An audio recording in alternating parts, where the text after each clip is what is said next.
En nombre del Padre, del Hijo y del Espíritu Santo. Amén. El cuarto domingo de Adviento.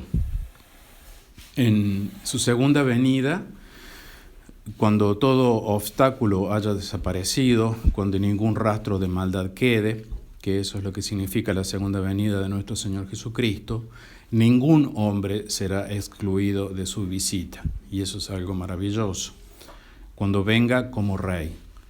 Lo dice el Evangelio de hoy, San Lucas 3:6, y toda carne verá la salvación de Dios. Que replica a lo que dijo Isaías, y se manifestará la gloria de Dios y la verá toda carne a una, Isaías 45. La expresión toda carne es un hebraísmo, es decir, es propia de la lengua hebrea. Y con el hebraísmo toda carne, dice el evangelista que todo hombre, es decir, todo ser humano, verá la salvación traída y obrada por nuestro Señor Jesucristo, el Hijo de Dios, excepto, claro está, aquellos que hayan rechazado voluntariamente su gracia. Entonces, se trata de ser fieles a la gracia o de no ser fieles a la gracia. Digamos, si uno quiere ver a Jesucristo en su segunda venida, tiene que ser fiel a la gracia.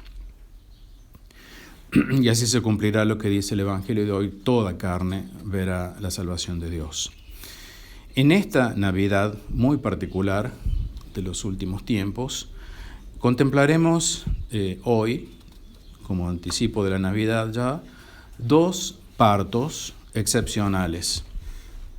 Uno es virginal, el otro es espiritual, por eso son excepcionales.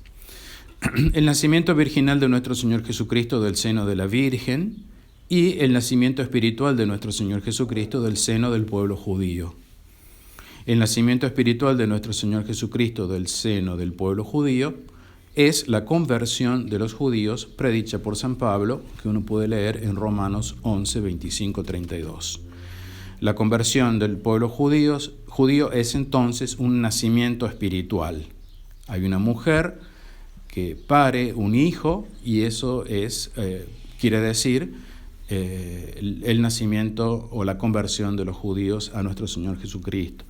En el primer concilio de la Iglesia, que esto está en el libro de los Hechos de los Apóstoles 15:6, el apóstol Santiago es Santiago el menor, el hijo de Alfeo, no Santiago el mayor, que es hermano de San Juan. Santiago el menor, que es el primer obispo de Jerusalén, apoyando a San Pedro, el primer papa. Cuando todos se reunieron por primera vez en el primer concilio de la Iglesia, Santiago dijo allí un discurso en el que indica las dos venidas de Cristo y la restauración de Israel. Es decir, como hemos dicho anteriormente en otros sermones, ya desde el principio de la Iglesia se está hablando ya de la segunda venida de nuestro Señor Jesucristo y de la restauración de Israel.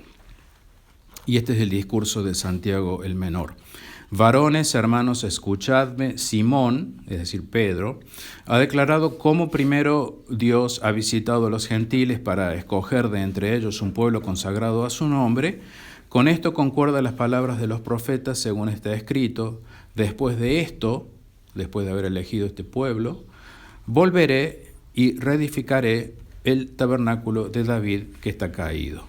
Como lo había dicho el profeta Amós, capítulo 9, versículo 11, y esta cita está incluida en lo que acabamos de leer en el discurso, que es tomado de los Hechos de los Apóstoles 15, 13, 16. O sea, después de que Dios haya elegido un pueblo para sí mismo,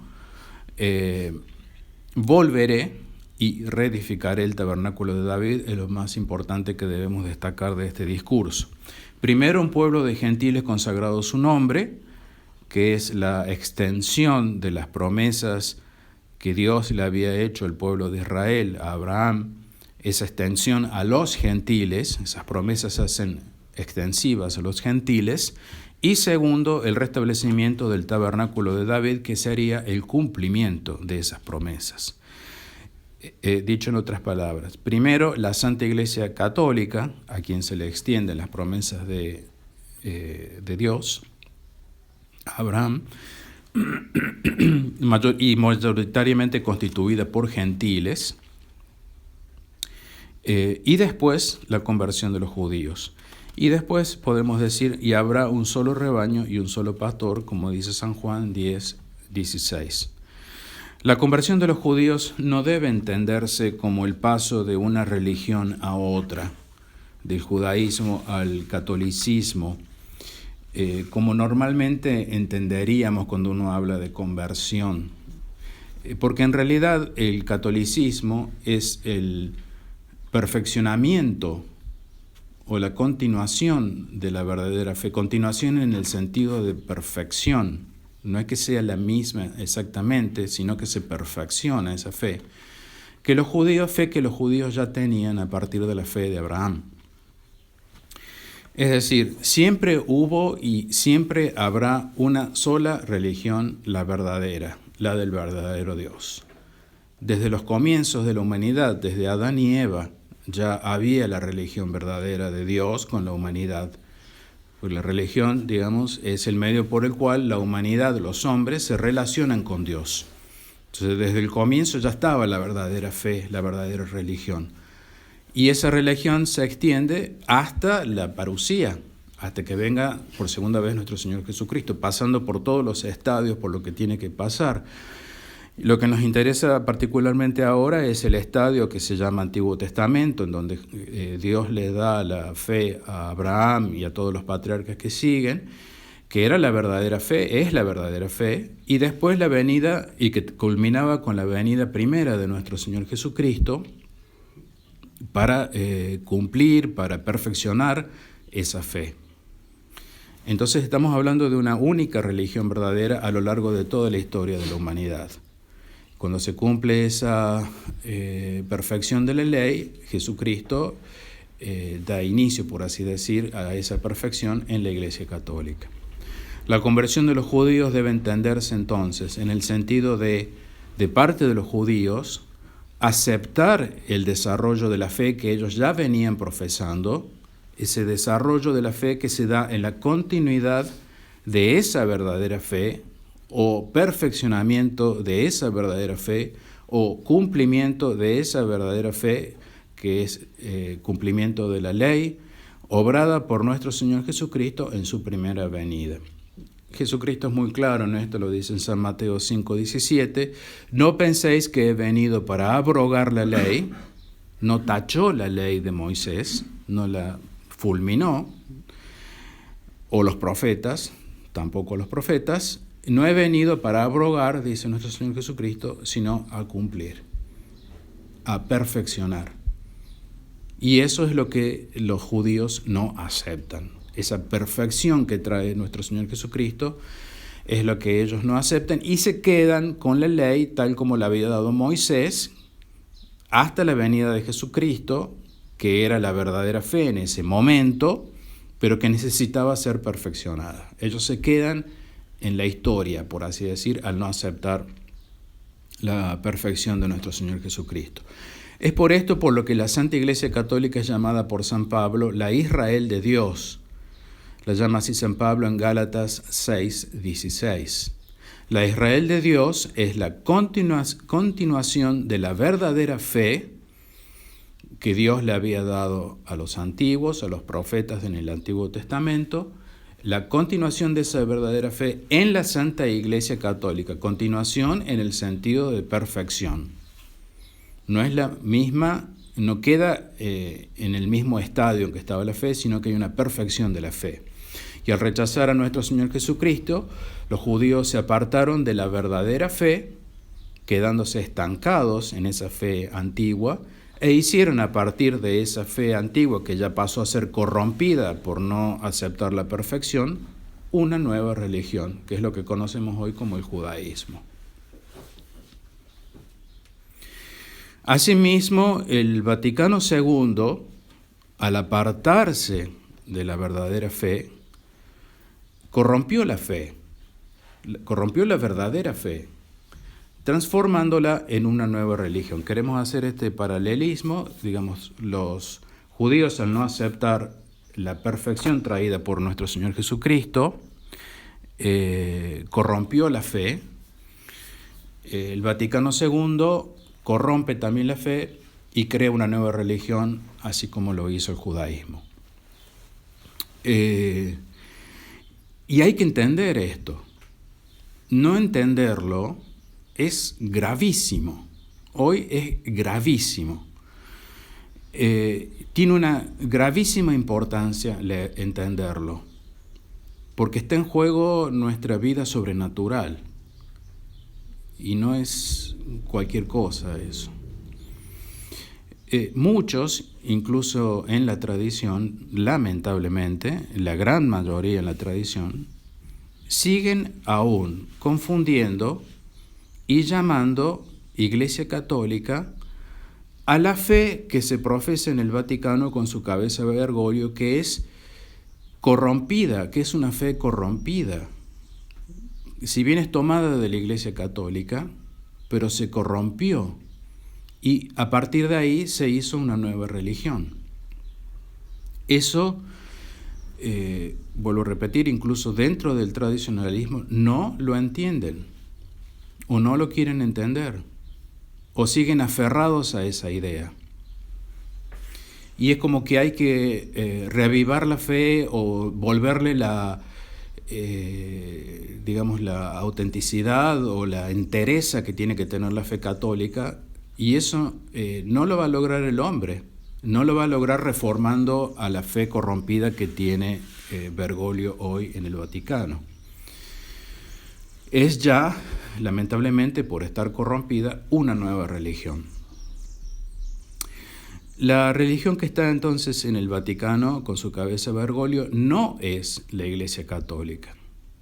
Y esto hay que entenderlo, es gravísimo confundirlo. Y hay que entenderlo. Es otra fe, son otros sacramentos, es otra iglesia. Es como decir los anglicanos o los ortodoxos o los protestantes son otra iglesia, son sectas, son una deformación de la verdadera fe. Y la autoridad de los obispos católicos, los tradicionalistas me refiero, no los obispos del Vaticano II, de la Iglesia de Bergoglio, los verdaderos obispos católicos, la autoridad de ellos o la jurisdicción de ellos jamás puede venir a través o a partir de esa secta que está en el Vaticano II. Y ese es en definitiva el problema de la tesis Cassisiacum, que siguen o insisten en querer justificar la jurisdicción, la autoridad que puede tener un obispo a partir de que esa jurisdicción venga de esa iglesia que está en el Vaticano, que no es la Iglesia Católica. Entonces yo no puedo tener una autoridad que me venga de algo que no es la Iglesia Católica. La autoridad tiene que venir de la Iglesia Católica. Eso es muy lógico, muy claro, y no hay punto de discusión. Pero ese punto es realmente lo que los que sostienen la tesis no logran ver, por hablar con buenos términos. La jurisdicción, vuelvo a repetir, jamás puede venir de la secta del Vaticano II. Y por eso estar adherido a la tesis tiene sus graves consecuencias. Tiene sus consecuencias. Es, en el fondo, una herejía. Es como si yo dijera, tengo la autoridad que me viene a través de un protestante, de un pastor protestante. Tengo la autoridad que me viene a través de un anglicano. Es totalmente contradictorio. Bien. En eso consiste entonces la tesis. Con muy pocas palabras habría que hablar más. El padre Julio Mainviel, un sacerdote argentino de comienzo del siglo pasado, profetizó así: la jerarquía de la Iglesia, la que piensa que la secta Vaticano II tiene jurisdicción y le puede dar la jurisdicción a la Iglesia Católica, la jerarquía que piensa así, que debía servir para llevar las almas a Jesucristo, sirve en cambio para perderlas y esclavizarlas al demonio. Eso es lo que hace la tesis. Las lleva a las almas para perderlas y esclavizarlas al demonio. Y no se puede trabajar con hombres así. Esa misma jerarquía, sigue el padre Membiel, comenzó hace unos años, recordemos que el padre escribe antes del Vaticano II, comenzó hace unos años, antes del Vaticano II se refiere, una nueva religión. Ya en el medio de la Iglesia Católica ya estaba esta nueva religión, que se encamina a ser abiertamente una religión completamente distinta de la que nos enseñó Jesucristo, que nos han transmitido los padres, doctores y santos de la Iglesia, que es lo que estamos viendo hoy, el Vaticano II. De ahí el furor satánico que se ha desatado contra la Iglesia. Satanás crea una nueva religión ya dentro de la Iglesia Católica que se hace manifiesta a partir del Vaticano II. Hasta ahí la cita del padre Julio Membiel.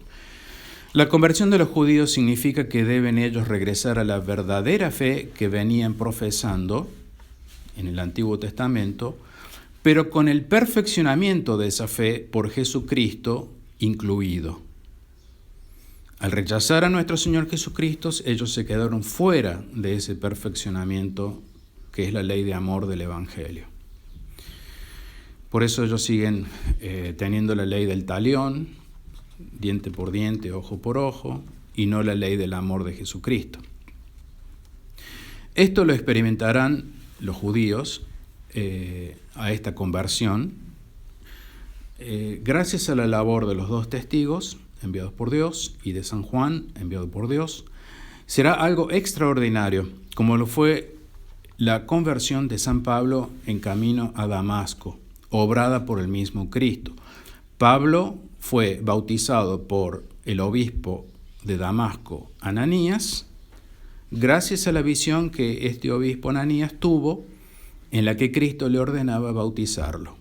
Hechos de los Apóstoles 9, 17 y 18. Y ahí inmediatamente después del bautismo le impuso las manos, ordenándolo sacerdote a San Pablo y consagrándolo obispo, que era lo que San Pablo necesitaba. Luego, los judíos de los últimos tiempos, a imitación de San Pablo, serán también bautizados y algunos de ellos también recibirán el orden sagrado, sacerdocio, y algunos el obispado, como ya le hemos dicho, mas no por Ananías, sino por un patriarca, Moisés, por un profeta, Elías, y por un apóstol, San Juan, ya que sin el bautismo del Espíritu Santo, el verdadero bautismo, el de la Iglesia Católica, no el bautismo del Vaticano II, no el bautismo de los protestantes, no el bautismo de los ortodoxos, etcétera, etcétera.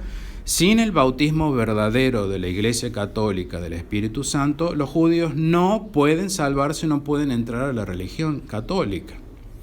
Por eso necesitan el orden sagrado para transmitir ese bautismo. Y sin el bautismo, vuelvo a repetir, del Espíritu Santo y sin la autoridad de la Iglesia, que es San Juan, es imposible para ellos entrar nuevamente en la verdadera fe que habían abandonado en el Antiguo Testamento, cuando vino Jesucristo y les ofreció la perfección, la Israel de Dios, la Santa Iglesia Católica. El tabernáculo de David, o casa de David, o tienda de David, o trono de David, que será reedificado, es lo que el ángel Gabriel le anunció a María y que estamos celebrando en la Navidad. He aquí que vas a concebir en tu seno y darás a luz un hijo, Jesús, a quien el Señor le dará el trono de David, su padre. San Lucas 1, 31, 32. Evidentemente, si tenemos que ver esta cita con los ojos hoy, evidentemente nuestro Señor no ha tomado posesión aún del trono de David. Es bien claro, hoy está Netanyahu en el trono de David. No ha tomado el trono de David su padre, pues los judíos no lo han aceptado aún como el Mesías, más bien lo mataron, lo crucificaron. La expresión el restablecimiento del tabernáculo de David ha siempre resonado en el sentido de la final restauración de Israel caída, y ciertamente esto no se ha cumplido con el establecimiento de la iglesia. La iglesia está, la iglesia vino, la iglesia predicó, evangelizó, pero no se ha cumplido el restablecimiento del tabernáculo o del trono de David. Eso dentro de la iglesia todavía no se ha cumplido, ni tampoco para el pueblo de Israel, ciertamente. Luego, cuando eso ocurra, los dos rebaños, la Santa Iglesia Católica por un lado, y su aceptación, por otro lado, por parte de los judíos, serán reunidos bajo un solo pastor. La visión apocalíptica de la mujer en el cielo, que esto es todo el capítulo 12 del libro del Apocalipsis, describe precisamente los inicios de la conversión de los judíos, que ocurrirá indudablemente durante los tiempos de la parusía, porque esta conversión está precisamente marcada por la cifra típica de 1260 días, o sea, 3 años y medio, que figura en el Apocalipsis 12:6, que coincide con lo que en San Juan repetidamente y también en Daniel marca el periodo del anticristo. La conversión entonces es durante el periodo del anticristo. Los judíos, a cuya sangre perteneció María Santísima y de cuya estirpe surgió la Santa Iglesia Católica, van a concebir a Cristo por la fe y le van a dar a luz con grandes dolores por la pública profesión de fe. Dar esa pública profesión de fe va a ser muy, muy doloroso para los judíos. Será un parto espiritual. Será un parto espiritual, a diferencia del de la Santísima Virgen María, que fue un parto virginal. Hallándose encinta, dice Apocalipsis 12:2, gritaba con dolores de parto y en las angustias del alumbramiento. Y la que gritaba es la mujer revestida de sol, con la luna bajo sus pies y en su corona 12 estrellas, que da a luz a un hijo varón, nuestro Señor Jesucristo, que apacentará todas las naciones con cetro de hierro y que será arrebatado para Dios y para el trono suyo. Apocalipsis 12, 1 y 5. En el Antiguo Testamento, José, el 11º hijo de Jacob, recuerden, después llamado Israel por Dios, José, figura de nuestro Señor Jesucristo, había tenido un sueño. Mirad, le dice a sus hermanos, el sol y la luna y 11 estrellas se postraban delante de mí. Génesis 37, 9. Las 12 estrellas de la corona con la que es vista la mujer en el Apocalipsis, entonces, son las 12 tribus de Israel con la cual soñó José. La mujer del Apocalipsis es Israel.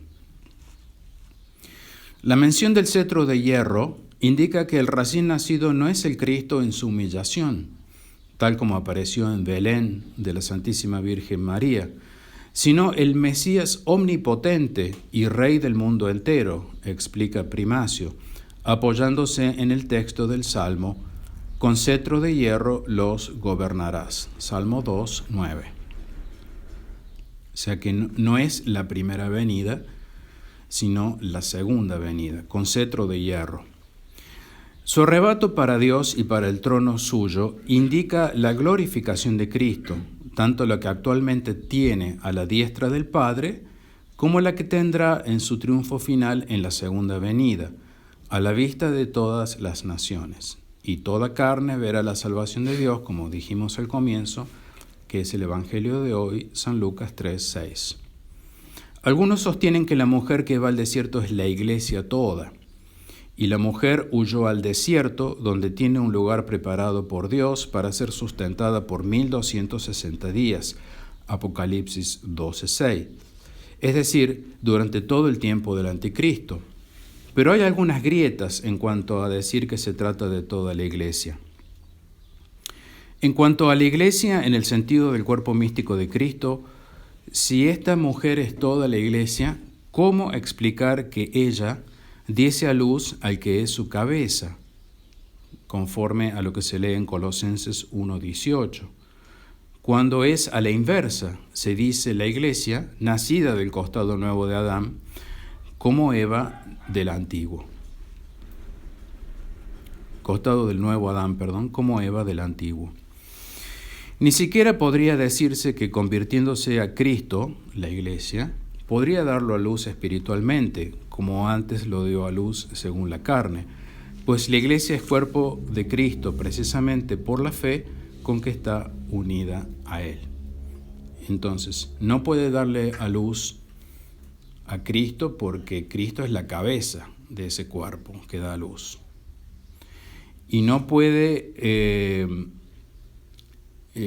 tener una conversión espiritual porque ya está convertida la iglesia. Entonces no puede ser la iglesia toda.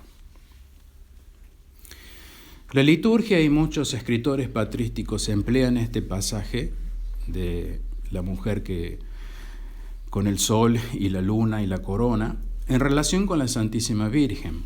En todas las no sé si en todas, pero en muchas misas de la Santísima Virgen se le aplican estos textos. Pero es solo en sentido acomodaticio, pues la mención de los dolores de parto se opone a que se vea aquí una referencia a la Virgen María, la cual dio a luz sin detrimento de su virginidad. Como la mujer en el desierto da a luz con dolor, no puede ser la Santísima Virgen María que dio a luz sin dolor. No se trata, pues, de esta mujer en el desierto, de la iglesia entera, no es la iglesia entera, ni tampoco la Santísima Virgen María. Gelín dice a este respecto que en cuanto refugiada en el desierto, la mujer no puede ser sino la comunidad judío-cristiana surgida a partir de la conversión de los judíos, según San Pablo, en los tiempos finales. ¿Qué es lo que estamos hablando? Entonces, la mujer en el desierto es el grupo de judíos convertidos en los tiempos finales. Parecería que no todos los judíos, sino una parte de ellos retornará a Dios en este tiempo, a saber, los que en ese momento sean fieles a la casa de David y los habitantes de Jerusalén, según nos los dice el profeta Zacarías 12:10. No todos los judíos se van a convertir al principio. Pero a la mujer le fueron dadas las dos alas del águila grande para que volase al desierto, a su sitio donde es sustentada por un tiempo y 2 tiempos y la mitad de un tiempo, fuera de la vista de la serpiente. Esto lo dice Apocalipsis 12:14. Es decir, durante todo el tiempo del anticristo. Se le dan 2 alas a la mujer y con ellas va al desierto y permanece allí durante todo el tiempo del anticristo, 3 años y medio. No será esta la primera vez que es llevada por un águila. Os tomé sobre las alas de águilas y os he traído a mí, le dijo Dios a Israel en el monte Sinaí. Éxodo 19:4. Entonces la mujer con 2 alas volará al desierto. No son 2 alas de paloma, como podríamos pensar si fueran las alas del Espíritu Santo, o 2 alas de cualquier otra ave poderosa, sino 2 alas de águila. Y no 2 alas de cualquier águila, sino las de un águila grande. En el libro del Deuteronomio 32:11 leemos: como el águila vigila a su nido, así yo te cuidaré, dice Dios. Como cuando revolotea sobre sus polluelos, como cuando extiende sus alas y los toma y los lleva sobre sus alas. En la esencia de la disposición de Dios para resguardar a la mujer, que son los primeros convertidos judíos, en el desierto, durante el tiempo del anticristo, esa protección que Dios les va a dar, aparece la figura de un hombre joven, barbado, que mira hacia las alturas y sostiene en las manos una pluma de ganso y un libro. A su lado derecho se localiza la figura de un águila con las alas abiertas. Así han pintado la mayoría de los artistas que pintaron a San Juan, así han pintado a San Juan Evangelista. El libro y la pluma de ganso que se puede ver en estas obras, que porta el personaje, nos permiten identificarlo como uno de los evangelistas. Y el águila nos habla de San Juan, ya que esta es el ave que lo identifica en el tetramorfos, porque es el hombre de elevación espiritual más inclinado a la contemplación que a la acción. Por eso es identificado en el tetramorfos con un águila. San Juan es identificado con un águila. Con su primer aleteo, con el primer aleteo de esta águila, se elevó a las vertiginosas alturas del misterio de la Santísima Trinidad, como podemos leer muy bien en el prólogo de su Evangelio San Juan. ¿Qué cosa es el tetramorfos? El tetramorfos es una representación artística, una pintura, se podría decir, de un conjunto de 4 figuras. Por eso tetra en griego es 4. Morfos, figura. A partir de la visión que tuvo el profeta Ezequiel, en la que vio 4 criaturas que de frente tenían rostro humano y de espaldas y en cada lateral tenían rostro animal. Lo pueden esto confrontar con Ezequiel 1:10. Y es lo que están viendo ustedes en el video, la figura que están viendo en el video, es el tetramorfos, que está en Dublín, Irlanda. Una visión muy similar aparece en un pasaje del Apocalipsis de San Juan, confrontar Apocalipsis 4:1-9, que describe con rasgos de animales a 4 seres vivientes que rodean al trono de Dios. Y dice, y el cuarto viviente, el cuarto, lleno de ojos por delante y por detrás, quiere decir que tenía una visión muy penetrante, como para llegar a descubrir el misterio de la Santísima Trinidad, era semejante a un águila que vuela.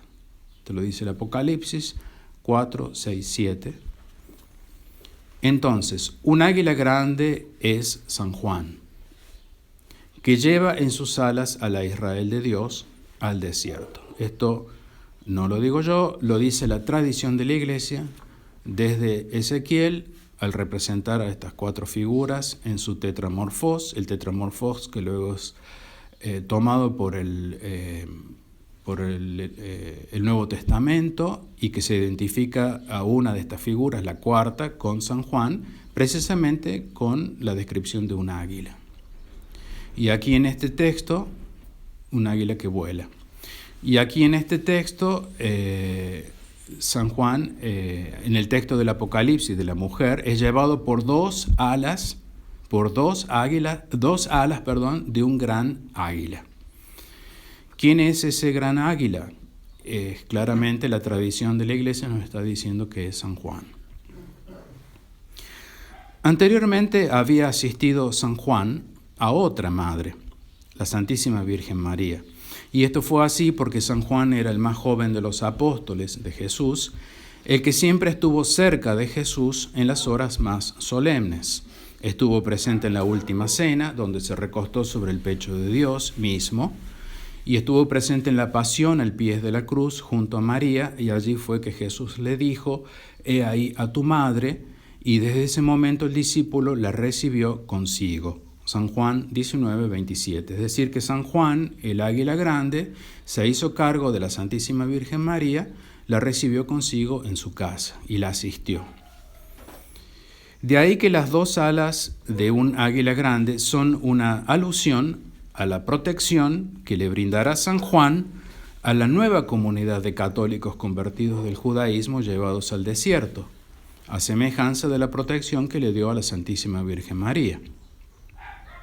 La misión de San Juan será de nuevo asistir a una mujer que dará a luz espiritualmente a nuestro Señor, así como asistió a María, que dio a luz a nuestro Señor virginalmente, ahora asistirá a una mujer que dará a luz a nuestro Señor espiritualmente. Es decir, dicho de otra manera, vendrá a predicar de nuevo y a hablar cara a cara, no ya con tinta y papel, sino con la iglesia de los recién convertidos. Esto lo leemos en el capítulo 11 del Apocalipsis y en la segunda carta de San Juan. En el desierto, estos nuevos cristianos estarán fuera de la vista de la serpiente, estarán protegidos del abandono y del desprecio de los judíos no convertidos, porque le van a hacer la guerra a los judíos no convertidos. Los van a llevar, los van a tomar presos, los van a poner en las sinagogas, les van a pedir cuentas de la traición que están haciendo. Y también desprecio y abandono del inmenso mundo de apostasía, de parte del cristianismo también, que es apóstata, y también del paganismo, que no conocen a Dios, ateísmo. Sin duda, el desierto significa una protección espiritual para este nuevo grupo de convertidos. Pero también significa un sustento material. A la vez se trata de un desierto físico, lo cual es muy interesante. Locum paratum sibi ad Deo, dice el texto del Apocalipsis 12:6. Fue llevada esta mujer a un lugar preparada para ella por Dios.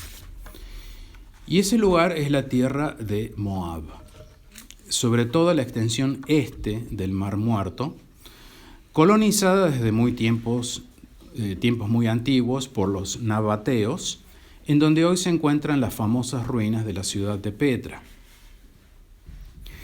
Y deducimos esto a partir de Isaías, porque Isaías le exhortó a la tierra de Moab que esconda a los perseguidos.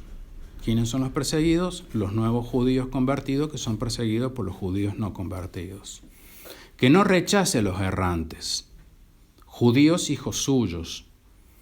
Que deje habitar a los fugitivos. Que sea para ellos un asilo contra el desolador, dice Isaías 16, 3, 4, el desolador de los últimos tiempos, que es el anticristo. Entonces es Moab la tierra que recibe a este grupo de judíos convertidos.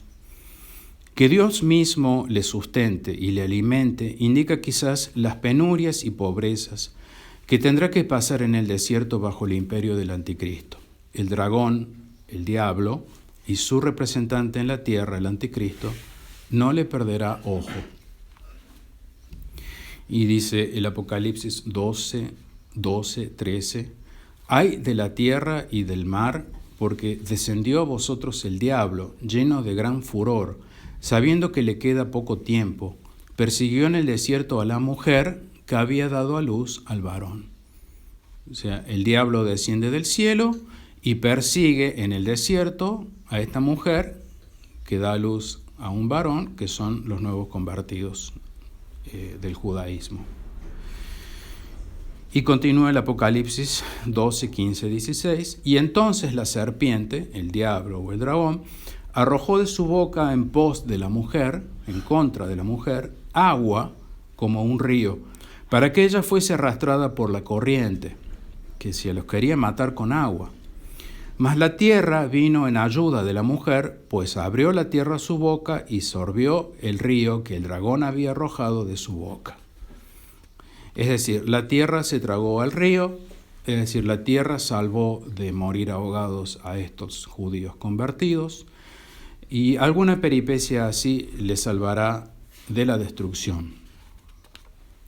Y como el demonio no podrá destruirlos allí en el desierto, se irá en pos del resto de la iglesia protegida también por Dios. Y eso nos interesa a nosotros, que somos el resto de la iglesia. Quizá, tal vez nos encontremos en el mismo desierto de Moab, quién sabe, o en otro desierto, no lo sabemos, esto no lo podemos decir. Entonces el capítulo 12 del 17 termina así: «Y se enfureció el dragón contra la mujer, porque no los pudo destruir en el desierto, y contra el resto del linaje de ella, que seríamos nosotros, los que guardan los mandamientos y mantienen el testimonio de Jesús, es decir, la iglesia entera». O sea, como no pudo destruir a estos convertidos del judaísmo que estaban en el desierto, se fue a hacer la guerra a la iglesia entera. Es decir, la persecución se extenderá a todos los santos, a toda la iglesia entera.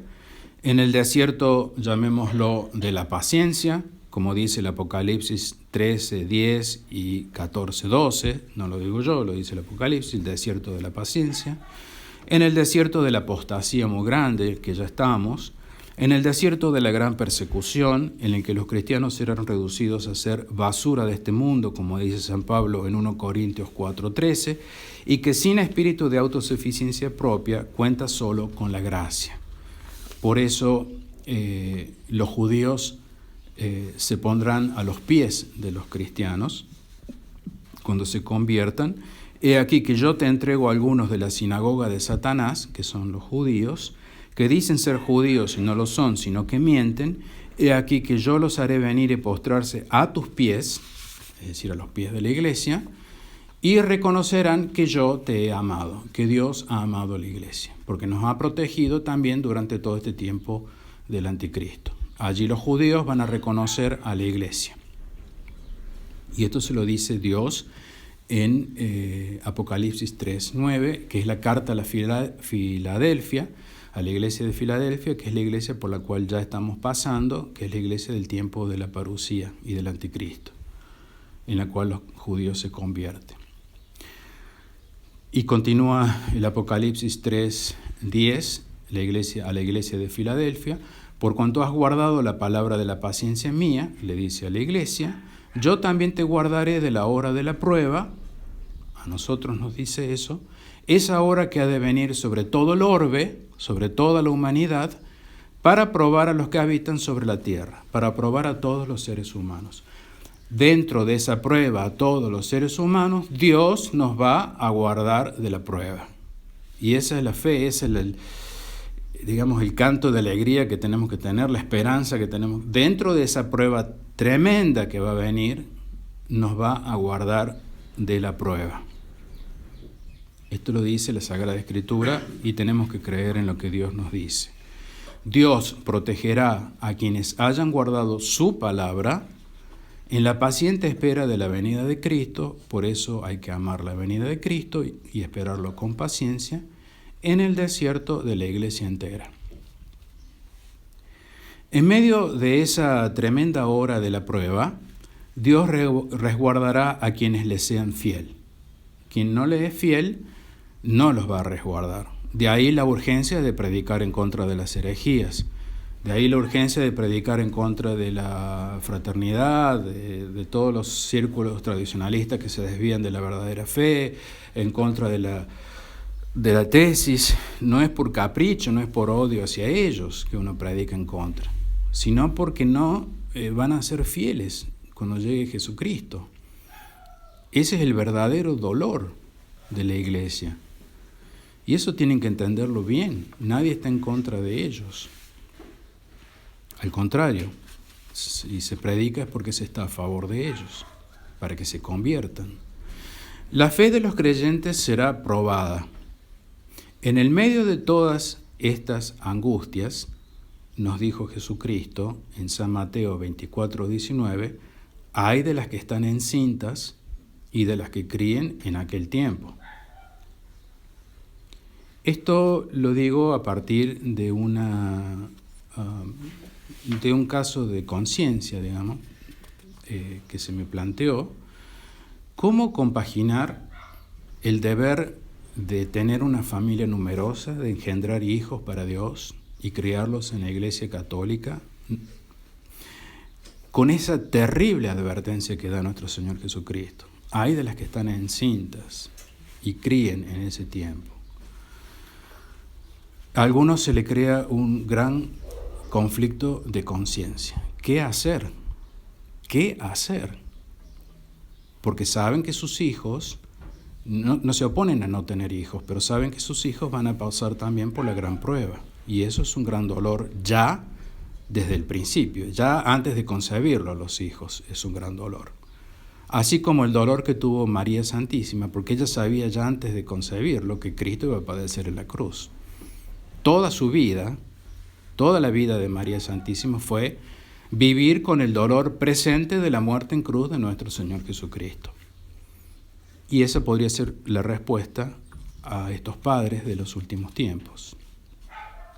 Vivir con el dolor y la angustia presentes. La mujer de nuestra historia, la mujer que va al desierto, que son los convertidos al catolicismo, los primeros convertidos del judaísmo, dará a luz en el desierto y con dolores. Eso lo dice el texto. María dio a luz en el pesebre y sin dolor, porque fue un parto virginal, pero con el dolor de la persecución y de la huida a Egipto, persiguiéndole por detrás. Y con el dolor, como dije recién, que no lo escribí, pero de tener presente siempre la muerte de su hijo. Ella sabía por la Sagrada Escritura cómo su hijo iba a morir. ¿Qué madre puede soportar ese dolor? ¿Qué madre puede soportar saber cómo va a morir su hijo? Ninguna madre lo soporta. Pero ambos partos, el de la mujer en el desierto y el de la Santísima Virgen María, terminan bien. Terminan dando luz a nuestro Señor Jesucristo, a pesar de todo el dolor. Solo la fe, por eso hacemos hincapié en la fe. Solo la verdadera fe, por eso hacemos hincapié en la verdadera fe, les podrá dar la respuesta a esos padres que, aunque en medio de la angustia y la incertidumbre de los tiempos que estamos viviendo y que se vendrán, que son peores, quieren ser fieles a Dios en la procreación de los hijos. Esto creo que es muy claro. Algunos recurrirán a no tener hijos de alguna manera. Eso no lo quiere Dios, no van a ser fieles y no van a tener la protección de Dios. Pero es una gran, gran tentación, una tremenda tentación. Dios sustentará solo a sus elegidos, los que hayan sido fieles, por su fe en Jesucristo. Así como sustentó a la mujer y a su hijo en el desierto, y así como sustentó a María Santísima y a su hijo en la persecución a Egipto. Pronto vengo, guarda firmemente lo que tienes, para que nadie te arrebate la corona. Así finaliza el mensaje a la iglesia de Filadelfia, que es la iglesia de nuestros tiempos. Apocalipsis 3, 11, 12. Que nadie te arrebate la corona, no perder la verdadera fe. Que nadie te arrebate la corona, aun cuando veas a tu hijo morir en la cruz, que es tremendo, terrible dolor. Sigue adelante con tu vida y tu fe intactas. Eso vale más que tu hijo. Ya concluyo. Como siempre, no quiere ser tan largo, pero no hay otra manera. ¿No es cierto, Rosita? Sí. Estamos siendo testigos del abismo de Satanás. Satanás nos lo está poniendo ante nuestros ojos. Satanás anda suelto en la tierra y nos muestra escenas terribles del infierno. Lo estamos viendo al infierno aquí en la tierra. No hay otra explicación a lo que está sucediendo en el mundo que decir que es obra de Satanás. Y el exceso de mal que estamos experimentando va más allá de nuestra comprensión, nos vuelve locos. Mucha gente está muy sorprendida de horror por todo el mal que está ocurriendo en el mundo. ¿Quién actúa así? ¿Quién actúa con esta maldad? Y la respuesta es Satanás. Es porque Satanás está suelto en el mundo. No hay ninguno que pueda actuar así, sino Satanás. Y el mundo está más inestable que nunca. Si se permite, podríamos hacer una gradación del mal para entender en lo posible cómo ha ido aumentando el mal en la tierra en estos últimos años. Muy brevemente. Hace 15 años, el problema del mal pasaba por la inmoralidad. El problema que teníamos aquí en la tierra era pornografía, travestismo, homosexualidad, adulterio, fornicación, que todavía lo seguimos teniendo, pero estaba como enfocado en esos temas. Hace 15 años nada más, no estoy hablando de mucho tiempo. Hace 10 años, El mal nos sorprendió, nos dio una bofetada, por así decir, aún más, con el tema de la corrupción. Descaradamente roban los gobiernos, los poderosos, estafan, traicionan los presidentes por dinero a países enteros, a su población, y lo dicen y lo hacen abiertamente. Ya no les importa, ustedes tienen que seguirme a mí, que soy yo el que roba. Básicamente es eso. O sea, del problema moral pasamos a la corrupción, y hoy precisamente, y no hace más de 1 año y medio o 2 años, podríamos decir, el mal está ya visto, en los niveles del genocidio, en los niveles de matar al otro. Yo te mato por cualquier cosa, como acaba de ocurrir en Alemania, que con un auto se metió en una fiesta de Navidad y mató. Es impresionante ver ese video, como se mete entre la gente. Es una cosa de loco. Eso es de Satanás. Bien, entonces hoy el nivel de mal está al nivel del genocidio, de matar a la gente. Y está bien, o está justificado matar así, de esa manera, por conquistar tierras, por tener ganancias, por hacer negocios con la guerra. Todo eso justifica matar hoy. ¿Qué es lo que está haciendo Israel? ¿Qué es lo que hace Estados Unidos? ¿Lo que hace Rusia? Todo justifica matar hoy. Y están matando a muchísimos inocentes. Entonces, se puede ver en esta gradación de la moralidad, inmoralidad sexual, a la corrupción, al genocidio o al homicidio. Hay sufrimiento por todas partes y nadie hace nada. Nadie hace nada. Países bombardeados y nadie hace nada. No se oye a la iglesia denunciar estos crímenes.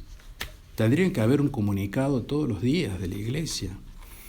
Algunos obispos tendrían que comunicar, por lo menos denunciar este mal y hacerlo público para que nos podamos nosotros también adherir.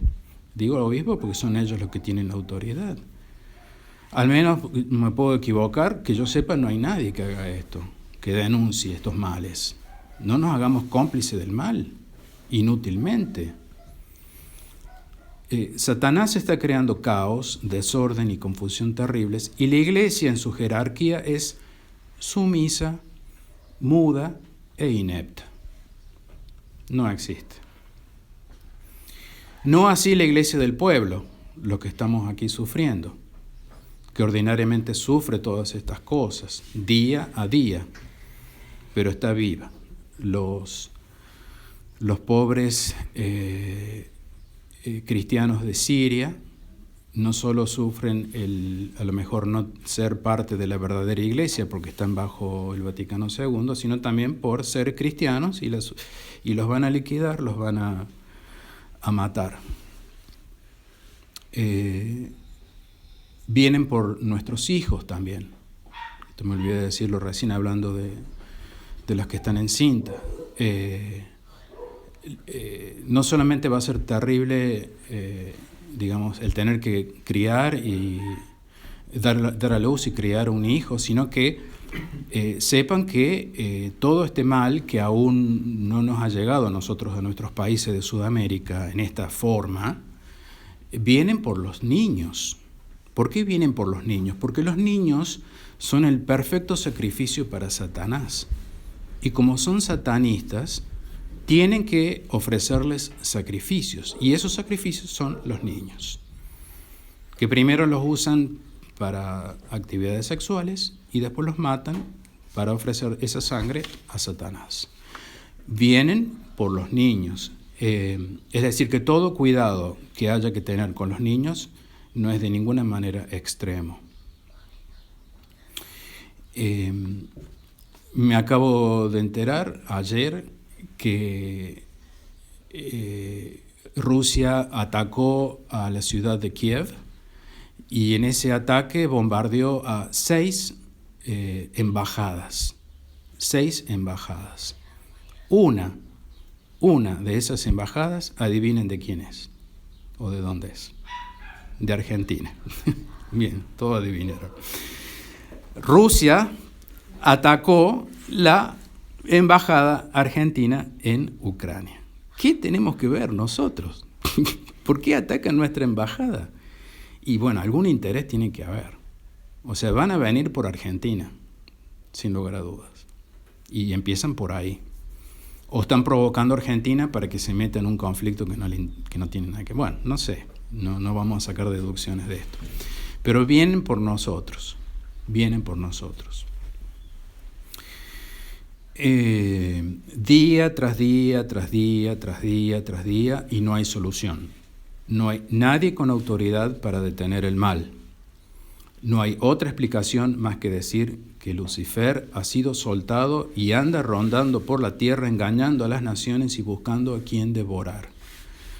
Y la mayoría de los católicos no lo saben, no están preparados y no van a saber qué hacer cuando se encuentren con el anticristo, pues las cosas no se van a calmar, al contrario, irán peor en peor. La gente todavía sigue entusiasmada con viajar al extranjero, a visitar Europa, están locos, a visitar Estados Unidos hoy con todos los problemas que hay, que los pueden detener en un aeropuerto, que no los pueden dejar seguir viajando, que vaya a saber si vuelven a sus países. ¿Quién se atreve a salir de acá de Argentina? Si hay algo bueno en todo esto, es que esto significa que estamos extremadamente cercanos a la venida de nuestro Señor Jesucristo. Y no queremos hablar de otra cosa que no sea de la venida de nuestro Señor Jesucristo. No queremos hablar cosa alguna que no satisfaga los deseos de nuestro Rey. Prepararse, arrepentirse, creer, amar, pedir su venida, para recibirlo en el más grande evento del universo, la segunda venida. Muy pocos católicos se están preparando, no tienen ni idea de esto. Conversión, examen de conciencia todos los días, ponerse bien con Dios, es urgente. O se sigue al Dios de este mundo, o se sigue a nuestro Señor Jesucristo, así de radical. ¿A quién tenemos que rendirle cuentas? Hoy le rendimos cuentas al Dios de este mundo. Este mundo va a un encuentro con nuestro Señor Jesucristo. Es hacia ahí donde está yendo. El mundo tiene fijada una fecha. Y solo el Padre sabe esa fecha. Una fecha para encontrarse con nuestro Señor Jesucristo, Creador y Juez. El Creador, nuestro Dios, está en controversia con el mundo, no está contento con el mundo y lo va a terminar. Hay un pleito entre Dios y el mundo.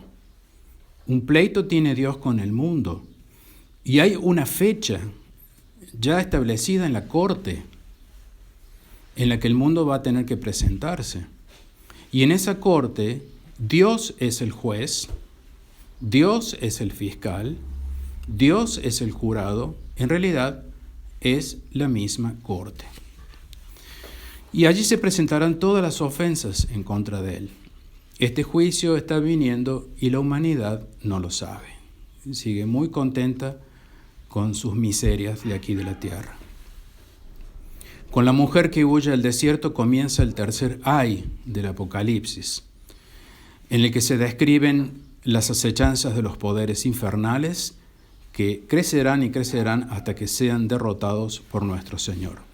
Ay de los moradores de la tierra a causa de los toques de trompeta que faltan de los 3 ángeles que todavía han de tocar. Apocalipsis 8:13.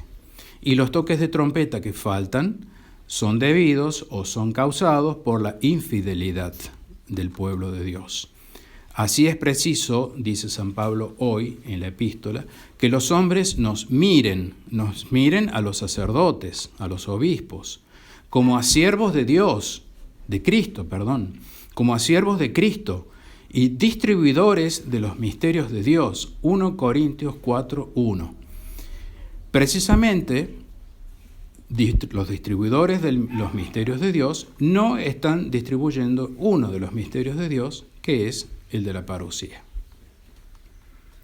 La parusía no se está proclamando como se debería, y por esto van a tener que dar cuenta los ministros, los siervos de Cristo. No están siendo fieles a lo que Dios les pide, sino a la complicidad con el mundo. Ahora bien, dice San Pablo, lo que se requiere en los distribuidores, es decir, los sacerdotes y los obispos, es hallar que sean fieles. 1 Corintios 4:2. Y cuando venga nuestro Señor Jesucristo, termina esta epístola, cuando venga la segunda venida, manifestará lo escondido de los corazones. A algunos los premiará y a otros los castigará. En el desierto serán juntados todos los que han sido fieles y serán arrebatados en la venida del Señor.